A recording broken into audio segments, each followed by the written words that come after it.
for any business owner, for your clients to tell you that they love you, to sing your praises, to give you a testimonial or review. And you're like, of course, my clients love me, but then they don't refer. I think that's torture. But the reality of it is it's because doing great work does not equate someone actually referring you. Hey there, and welcome to the Roadmap to Referrals podcast, a show that proves you can generate referrals without asking or manipulation. I'm your host, Stacey Brown Randall. I'm a card-carrying member of the Business Failure Club. Have taught my referrals without asking methodology and strategy to clients in more than 14 countries around the world. And my mission is to help you unleash a referral explosion by leveraging the science of referrals and respecting your relationships. Today, we welcome Larry Kendall of Ninja Selling to the Roadmap to Referrals podcast as our guest host and our second podcast takeover episode. If you happen to watch this interview on the YouTube channel, so if you hop on over to our YouTube channel and watch this interview, you're actually going to be in for a treat because this is probably one of the only episodes I've ever recorded where I'm in the same room with the host. So I happened to have been traveling a while back in Colorado, and I made time to head up to Fort Collins to see Larry and his team at Ninja Selling. And we actually got to record this episode in the same room, like sitting side by side. So that was a nice treat. Never happens for me in my world. So I hope you enjoy this interview that Larry and I did. Let's get to it. Hi, everybody. Larry Kendall here with Ninja Selling. I had the pleasure of interviewing Stacey Brown Randall on our podcast, and we're going to do a takeover of that and introduce you to that podcast right now.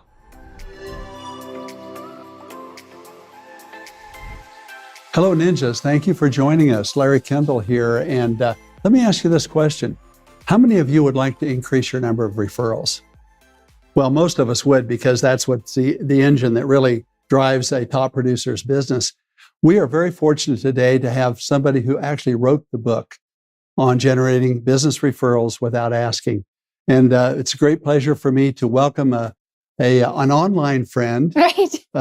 Stacey Brown Randall. Stacey, thank you for joining us. Oh, it's just so great to meet you in person. Yeah. So glad that this worked out. Yeah. Like such a nice surprise that we could actually meet in person. But thank you for having me. Yeah, you bet. We discovered each other because we have similar philosophies of business. And Stacey read Ninja Selling. I read your book.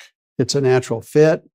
We've been friends online, but this is the first time we've had a chance to be together. I know. It's so great. I mean, I think it's the way of the world now, right? We meet online first, and then we actually meet, hopefully, eventually in person. The reason Stacey is here in Colorado is because she's here on a speaking engagement. She's not only an author, but she's also a national speaker, a trainer. She has an engagement here in Colorado. And so you let me know you were going to be in Colorado, and here we are. We are. I know. It's worked out perfectly. And luckily, while Colorado is a large state, I could get anywhere I needed to be for the things we wanted to do quite easily. So. And you brought your family. Tell us, you've been having some fun while you're here. Tell us about that. Yes. I brought half the family, is what I think I have to say. I think my daughter would be annoyed if I was like, I brought the family, but she's not with us. So I brought my mom because we used to live in Boulder. Okay. When I was about 7 or 8, we moved to Boulder. Okay. And we were here we made it through 3 winters. And then we moved home. We were from, obviously, as you know, South Carolina originally. And so when I told my mom I was coming to Colorado for a speaking engagement, she was like, great, I'm coming. I want to go back and see Boulder. So we went and saw my old elementary school yesterday. Oh, wow. The park we used to play in. And so when I decided, okay, I'm bringing my mom, then my husband's like, well, I would really like to go to Red Rocks. That's a bucket list. So, and then my son, Jacob, he's our 15-year-old. I have 3 kids, but Jacob's with us. He's the only one who didn't have a vacation. This summer, he plays pretty much year-round baseball. Okay. And so he was like, I guess I'll go.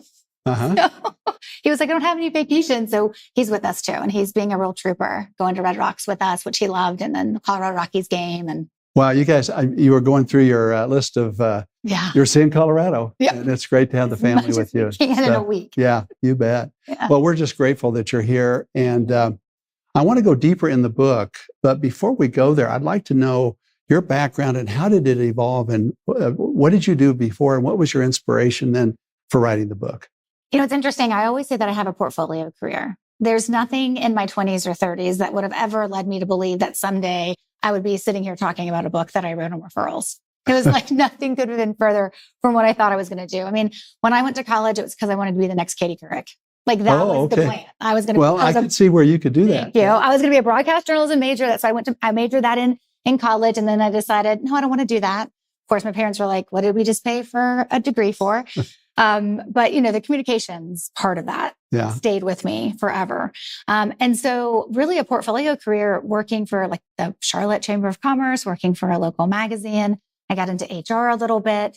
But I come from a family of entrepreneurs. And so owning my own business was really like, of course, that's what we do. It's not, you're weird at our Thanksgiving table if you have a W-2. So for us, it was like, but then it was like, well, what am I going to do? Like, what am I going to sell? What's my business going to be? And I started a human resource consulting firm. It failed after 4 years. It did not make it to the 5-year mark. So I joined the 85% of all small businesses that fail before they hit the 5-year mark. And I learned a lot of lessons. And one of those lessons was I had to figure out the business development piece that was going to work for me. And I know other people were getting referrals and I wasn't. And I was like, well, my clients love me. So like, what am I doing wrong? Right. And that's when I realized that referrals are very, very different from just having a great business and doing great work. And so I went back to corporate America after my first business failed, got the idea for starting my second business, actually as a productivity coach. I got certified and I was like, but this business has to be successful. So I did everything I knew to do, right, to build a business. I actually, in my past, worked part-time as a real estate agent. So when I say a portfolio career, I've really done like a lot of different things, but they all serve me for the industries that I work with now. And so when I started my second business, I was like, I'm going to figure this out, throw a bunch of spaghetti on the wall. We'll see what sticks. And I started generating referrals. And in my first year, I got 112 referrals that I didn't ask for. Wow. I realized that is what made it different because of all the information and advice and resources out there teach you to ask or pay for those referrals or be really gimmicky. And I was like, oh, this is great. This is working. And then I had clients who I was coaching say, how are you growing? And I was like, oh, I'm getting referrals. They're like, great. Thanks for teaching me how to manage my inbox. I would rather learn your referral strategy. And that's where it all started. That's where it started. And so then I had to figure out, oh, crap, what do I do? Well, like, what am I doing? Like, what am I actually doing to get these referrals? But I'm really good at reverse engineering things. So I started paying attention because I had been paying attention that first year, paying attention to the things that I was doing and what I was saying and what I was not saying. And then I built it into a process and I started teaching it to people. And then eventually the business just evolved from there. I'm going to hit 11 years this fall in business. And so I guess I was coming up on the 5-year mark of the business and it was just time for a book. I really didn't want to do a podcast. Technology actually scares me. Like I'm always afraid I'm going to hit the wrong button, like break something. So people were like, you should do a podcast. And I was like, oh, anything not to have to do that. So I wrote a book, which I think is harder, as you know, right? Yeah. Labor of love and some other things. And so I wrote the book and also launched a podcast in the same year. What year did you launch the book? When? 2018. 2018. And I remember, I don't know how it came to me, but the minute I read it, I said, this is amazing. And we reached out and connected. I think you heard me on a podcast. I did hear you on a podcast. I don't know if we ever recalled which one when we first connected, but it was probably one of the real estate podcasts. But I'm sure glad we did. And I feature you and your book in our training, in our Ninja installations. In fact, you have your own slide, which is up behind me. I love it. Awesome. And a little story, I bought a stash of your books. And at our Ninja installations on the front table, there's a series of books that I recommend and talk about. And Stacey's book is one of them, Generating Business Referrals Without Asking. And inevitably, people will come up, pick up that book, they'll start to read it, and they get drawn in. And they'll say, can I borrow this book and bring it back after class? And I go, just take the book. Right. And so almost every class, there's several books given away. And so when we got ready for this interview, I went to my stash and I'd given them all away. So I've got another group ordered. But that gives you an idea of how popular your book is with the ninjas. And if you haven't read that book, please put it on your list. If you're serious about generating referrals, she's got the formula for that. So let's talk a little bit about and go a little bit deeper into this idea of generating referrals without asking. One of the principles of Ninja is what we call the pursuer distance or dance.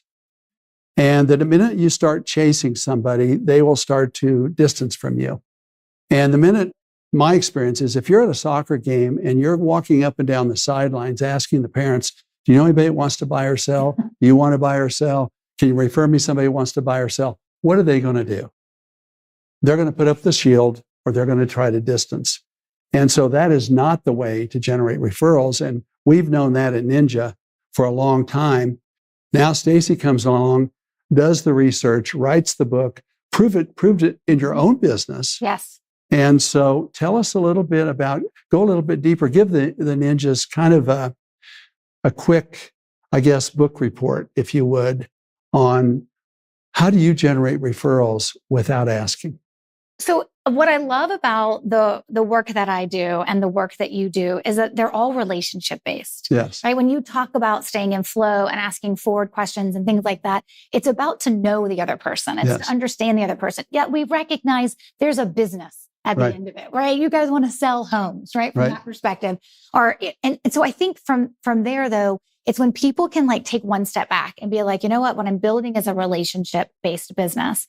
And I think from there, that's where all the goodness in our businesses has the opportunity to start with the clients that we're going to bring on board and the referrals we're going to receive. So the philosophy that I teach from is that referrals only come from relationships. Sounds like Ninja to me. Right. And you could put a period after that. Yeah. Referrals only come from relationships, except there's a little bit more to it. But what relationships need is ongoing connection. But when it comes to referrals, it being a little bit different from that ongoing connection they need than a client would need, it is that ability to really impact how they feel about you and to like really be like in their mind when those opportunities present themselves.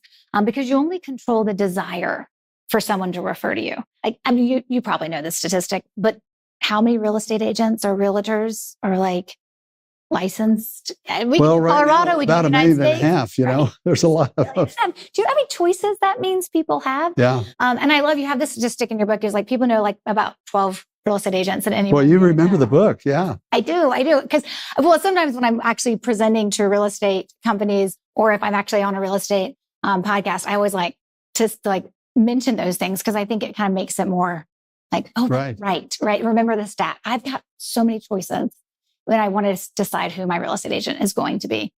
And so from that perspective, if I have a lot of choices, then how am I going to pick you?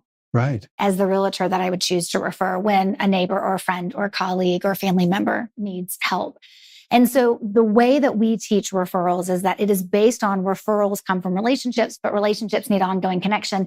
But it's different from your prospect flow or from your, like the client flow that you're going to actually stay in with them. This needs to be a little bit more what we call memorable and meaningful because all you're doing, because you're not talking business, you're not sharing real estate stats, you're not doing any of that. What you're doing is you're being memorable and meaningful in that outreach to them so that the reaction that they have and how they feel is like, oh, Larry really cares. Like this isn't just like Larry's looking for business, right? Like, Larry really cares.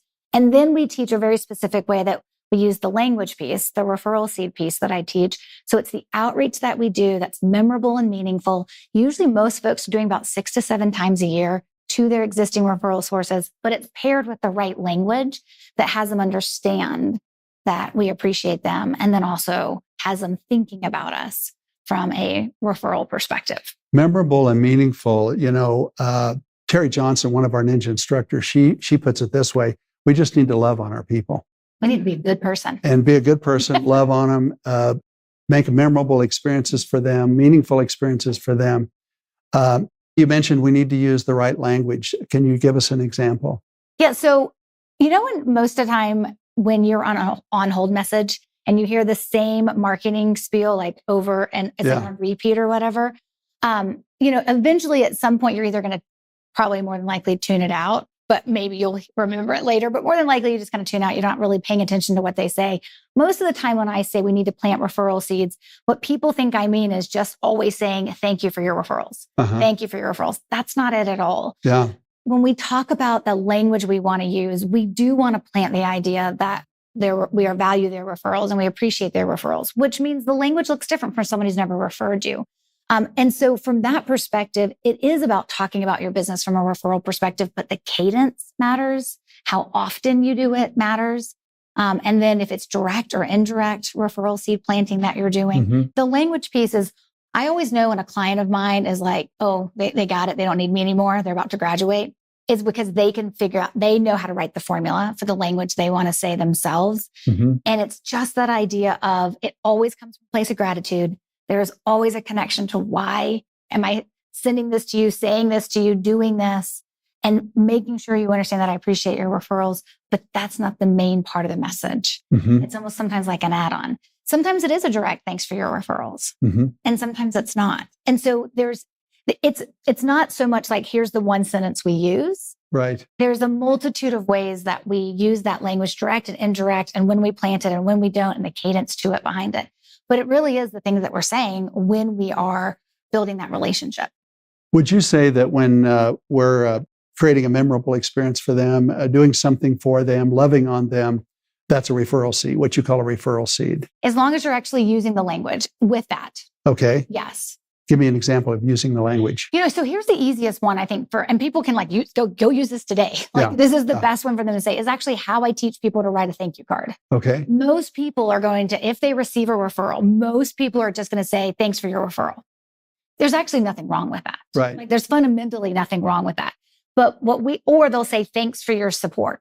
Right. Well, support is a very obtuse word in my world. Right. It could mean a lot of different things. If you're writing it to a client who's also referred you, are you thanking them for being a client? Support is not the right word. Right. But I find people use it a lot. And so the way I teach people to write a thank you card is very clearly, we want to make sure we recall to them exactly what they did and what we're thankful for. Uh-huh. So it'd be, thank you for referring Larry Kendall to me. So I want to make sure that I'm using the name of the person that they referred to me, because then in that minute that the person gets that card and they read it, they're like, oh, that's right. I did refer Larry to Stacey, right? Plants that referral seed. And then we usually have a second line that's like, it's an honor or a privilege to help the people you know and care about, right? While using the people you know, right? That's a little future pacing, what we want them to do, right? The other people that you know, it's always an honor or privilege. And then you can end that card. So it's like 3 sentences. You can end that card with, if I can help you, let me know, or hey, it's been forever, let's catch up for coffee. You can end the card however you want. But the 2 lines I want in there is the thank you for referring, insert the prospect's name. It's an honor to help the people you know and care about. So we're like planting that direct referral seed of what they did. They referred Larry, and indirectly saying it's always an honor to help all the people, right? To help the people you know and care about. Ninjas, Stacey just gave you a nugget, solid gold, in my opinion. And that's right out of your book. Because I remember, in fact, I've taught that in the classes, and I give you full credit when your slide's up on the screen. And so that's an example of the language, how important it is. Earlier, you made a comment. Sometimes I see this, especially with realtors. They build a tremendous relationship. They're really well liked, but they're not getting the referrals. Why is that, do you think? It's torture. It's torture. I think for any business owner, for your clients to tell you that they love you, to sing your praises, to give you a testimonial or review, and you're like, of course, my clients love me, but then they don't refer. I think that's torture. But the reality of it is, it's because doing great work does not equate someone actually referring you.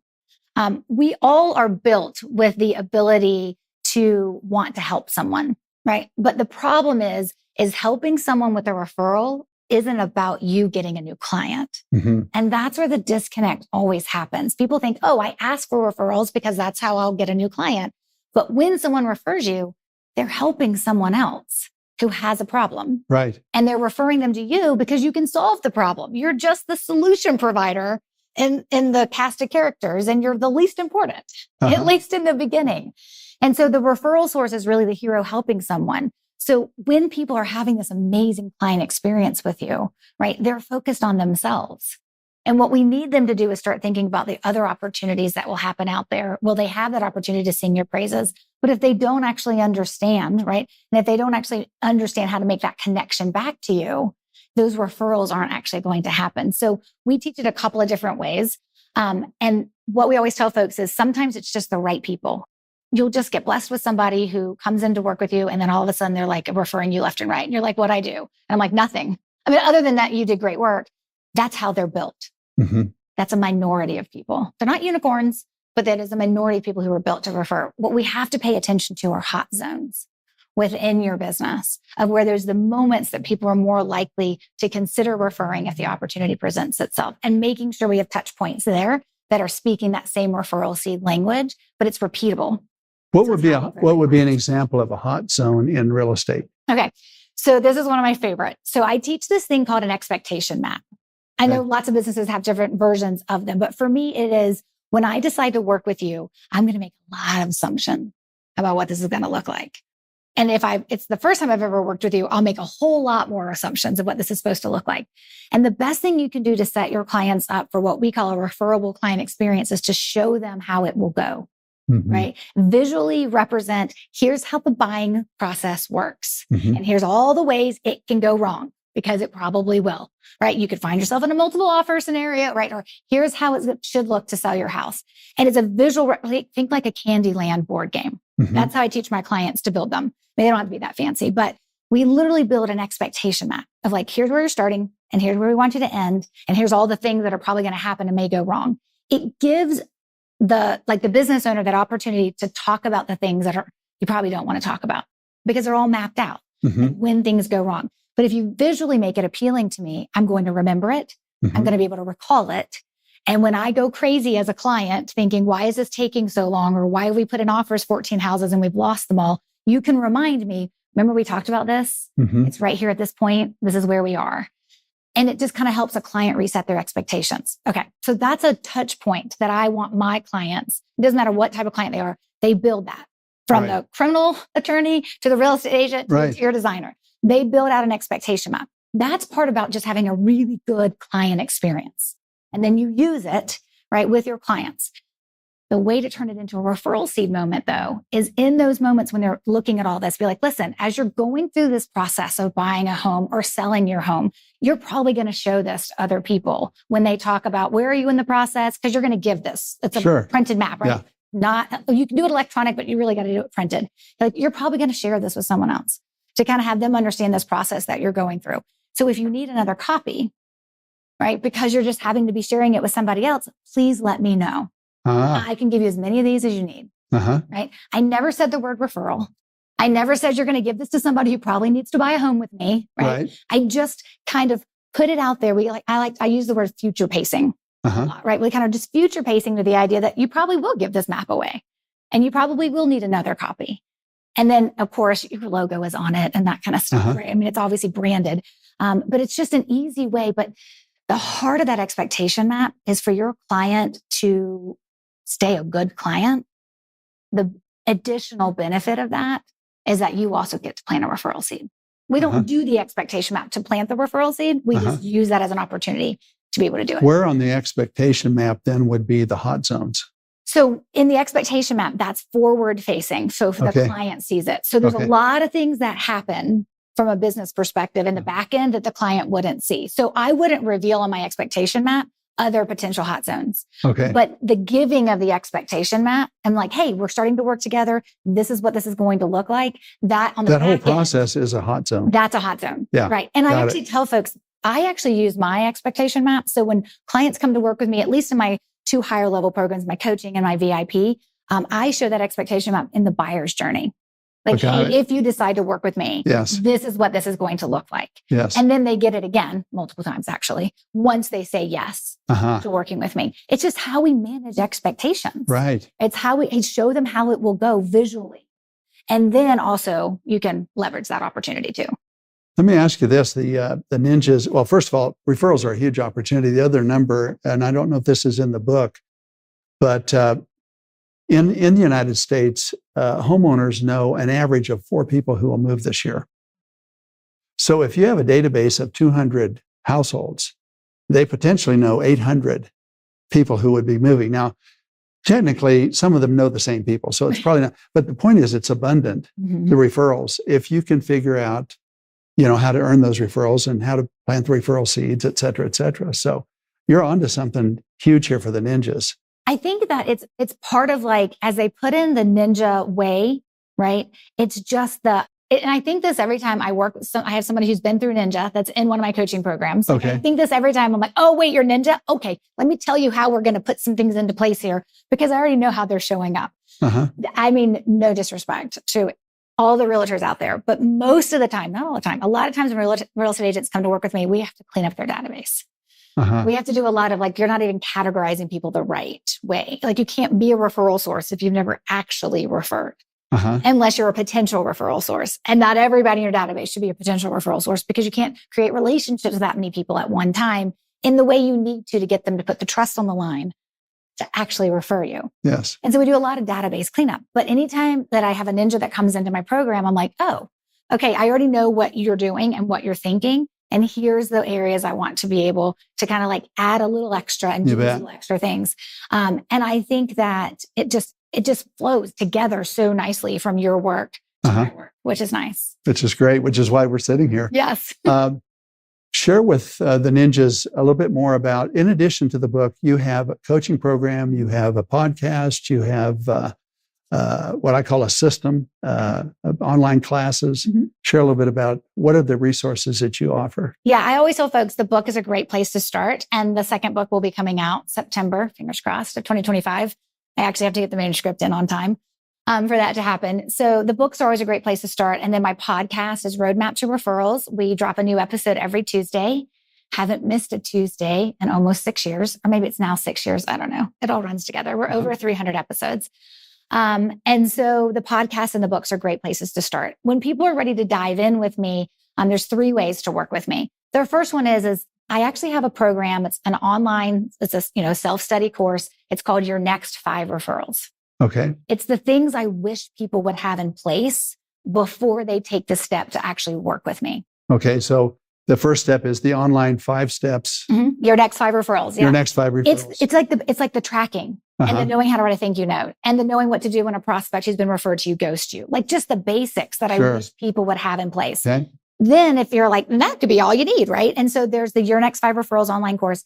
That moves you into a coaching program. It's a year-long coaching program. It's called Building a Referable Business. Or for some companies that have a small team, they want to move faster than that. And so I have a VIP. It's called Referrals in a Day, where they do an assessment. I build out the referral strategy, pulling from all 19 of my strategies what they need. I package it up as one overall strategy. And then I come spend 2 days with them and I teach it to them and their team. And then they're able to deploy it. And then I'm with them for a year as they deploy that as well. And so it just kind of depends. But I always tell folks, there's just some baseline things to get into place when it comes to referrals. And once you have that working, then you're ready usually.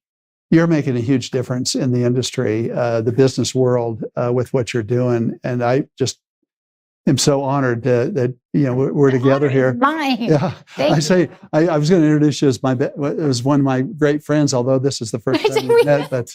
But I feel like there's a kinship here or an alignment here with our work. And so I'll continue to promote you in every way that I possibly can. Thank you again for joining us. Is there any last final thoughts you have for the Ninjas? Okay. This is the piece of advice I give to everyone, because if you can do this, you will see gold in your business in a way maybe that you haven't before. And so if I could get every Ninja to take time to identify who's actually referring them now, I teach it as a 3-step process to identify who are your referral sources. That may mean they haven't referred you in a couple of years or they just referred you last week. Those list of names, and then having them written down, it's kind of like the hot list, right? Who are your existing referral sources, meaning they have referred you before. If people would just take the time to identify who those names are, who those people are, then you're left with the question, do I believe that I need to take better care of those folks because they take care of my business? And if the answer is yes, right, then at that moment, you're like, okay, now it's time for me to do something different for these people because they refer to me. And just the identification of who refers you, sometimes it can breathe life back into a business because you forget that people trust you because we're just busy off to the next thing on our to-do list. So I think just identify who are your referral sources. Well, we like to say in Ninja, it matters who says it. And we teach the referral tracking system, which at the end of the year then is a list of all your referral sources. But you just heard it from the person who wrote the book on this. So follow follow Stacey's advice and do the referral tracking form. Take a look at who your referral sources are, and that's the first step. So, hey, thank you so much for being with us, and My pleasure. welcome to Colorado, and enjoy yourself while you're here. Thank you very much. Thank you.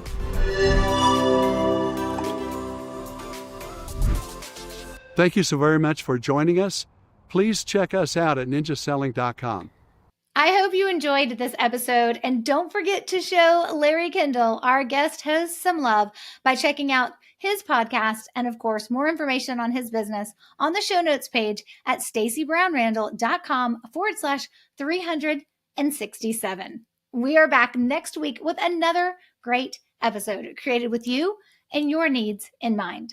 Until then, you know what to do. Take control of your referrals and build a referable business. Bye for now.